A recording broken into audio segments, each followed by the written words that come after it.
سونا بھی عبادت ہے، سونا بھی دین ہے۔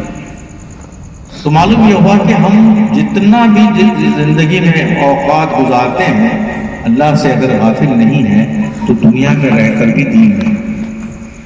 بہت سارے لوگ قرآن پڑھتے ہیں، حدیث پڑھتے ہیں، نماز پڑھتے ہیں، روزہ رکھتے ہیں، سب کرتے ہیں، بظاہر دین کا کام کر رہے ہیں، لیکن دل پورا ان کا دنیا کی دنیا داری میں لگا ہوا ہے۔ تو ایسا شخص دین کا کام کرتے نظر بھی آ رہا ہے اور دنیا داری۔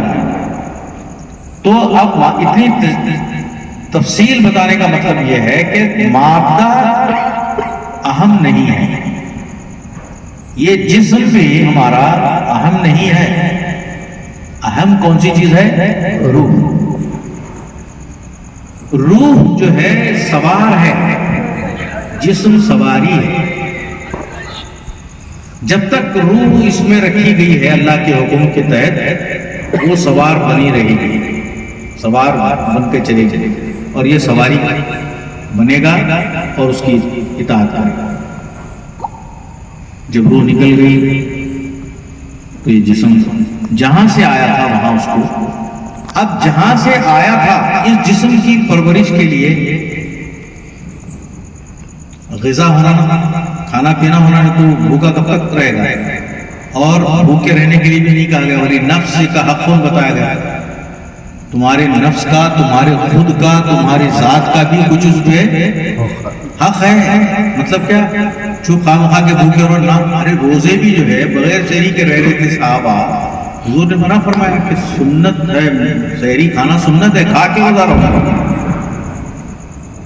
تو جسم کی پرورش کے لیے کیا چیز دیتے ہیں بھائی؟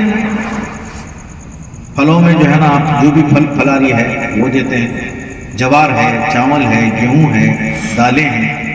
اچھا یہ بولو، یہ سب کہاں بنتے ہیں، کہاں پکتے ہیں؟ زمین میں پکتے ہیں، مٹی میں پکتے ہیں۔ تو مٹی کے بنے ہوئے جسم کی پرورش کرنے کے لیے مٹی ہی سے حاصل کردہ اناج، پھل پھلاری اس کو کھلاتے ہیں۔ تو پھر اب روح کی غذا کیا ہے؟ جسم کی غذا تو ہم بتاتے ہیں، روح کی غذا کیا ہے؟ روح کی غذا ہونا نہ ہو تو قرآن مجید میں آتا ہے کہ الا بذکر اللہ تطمئن القلوب، آگاہ ہو جائیے، اللہ کے ذکر سے دلوں کو چین نصیب ہوتا ہے۔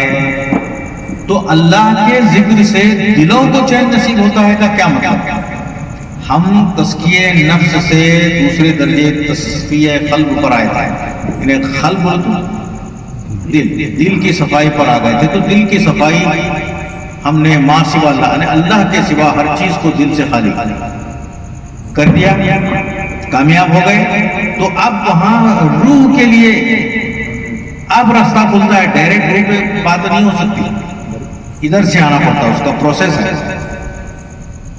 تو روح میں جب داخل ہو جاتا ہے، روح کے خانے میں جب پہنچ جاتا ہے تو وہ ہوتی ہے تجلیہ روح۔ مطلب کیا؟ روح میں جب داخل ہو جاتا ہے تو وہاں خدا متجلی ہوتا ہے، خدا کی تجلی ہوتی ہے۔ تو اصل مقام یہی ہے، ہم بھیجے گئے ہیں اس لیے کہ اپنی روح کو پہچانیں۔ اپنی روح کو جب ہم پہچانیں گے تو خدا کو پہچاننا آسان ہے۔ من عرف نفسہ فقد عرف ربہ، جس نے اپنے نفس کو، نفس ہی آگے چل کر دل بنتا ہے، وہ دل ہی آگے چل کر روح بنتا ہے۔ تو اب یہ جو سلسلہ ہے، اس سلسلے میں ہم کو پیران اعظام سے، ان کے کرم نوازی سے یہ راستے ملتے ہیں اور آپ کو اس طرح سے بتایا جاتا ہے۔ تو روح کی بھی غذا ہونی چاہیے کہ نہیں ہونی چاہیے؟ جب جسم کی غذا ہے تو روح کی بھی غذا ہے۔ اچھا روح ہے کیا چیز؟ قرآن مجید میں اگر غور و خوض کریں گے تو اس میں بتایا گیا ہے کہ یسألونک عن الروح، اے حبیب یہ لوگ آپ سے روح کے بارے میں سوال کر رہے ہیں۔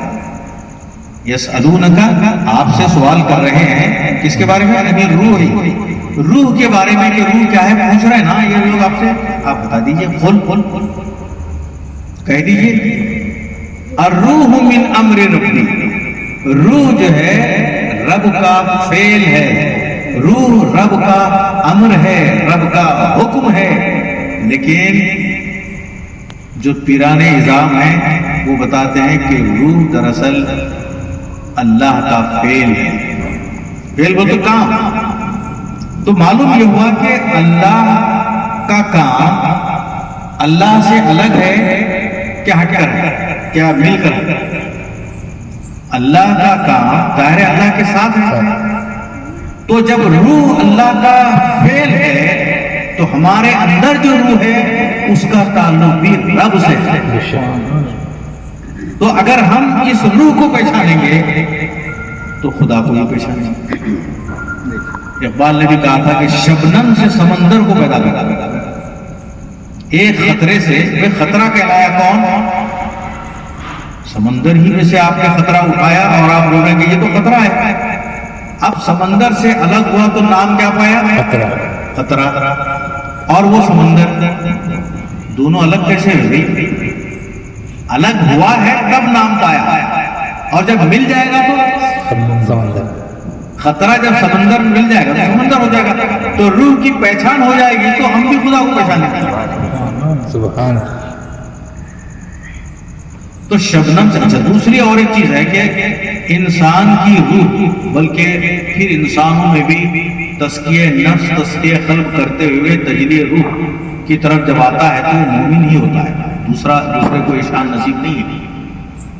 جو اللہ کے رسول صلی اللہ علیہ وسلم کا پیارا امتی بھی ہوتا ہے۔ اولیاء اعظام، بزرگان دین روحانیت کے علمبرداروں کے پیچھے پیچھے چلتا ہے۔